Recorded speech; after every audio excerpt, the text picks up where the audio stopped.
Kinahanglan pod nga bisan pag mo ng may gitawag na to, customers is always right. Naamong gitay nga na okay man nga naman kay kung wala mo yung mga customers or customer di mabuhi mong negosyo.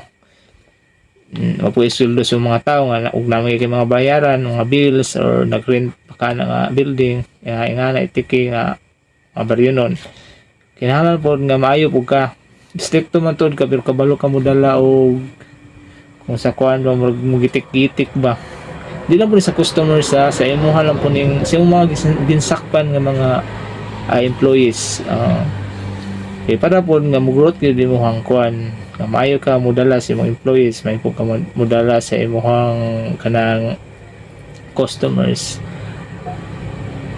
Growth gyud na siya, no? Kay kuan man nimo ma-cycle man nimo daan murag mas kuan mo daan ba nga namoy connection about your employees and your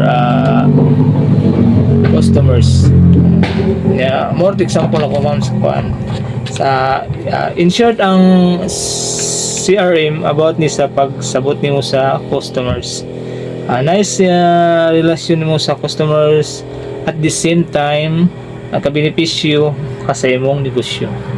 Diba? Mas nindot mo lang ingana good nga na yung mga ingana nga mga senaryo nga nakabenefits ka, nakatabang ka, labi sa tanan nga may pwede mong pagkikigala. Diba?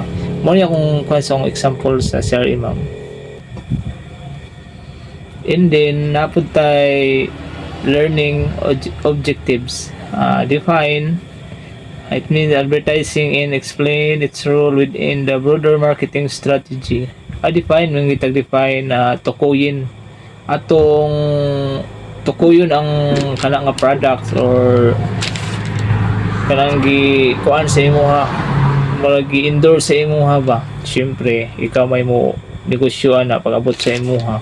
Importante po na i-define gini mo kung unsa kung ikayo po na sa imong customers o legit ba siya nga masaligan gyud nya. Ikaduha na po tayo and identify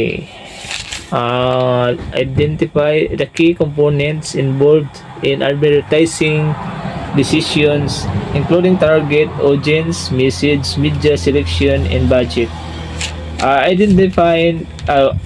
Identify umarla tong define identify ni siya mo siya gingon nga ilahon na to siya.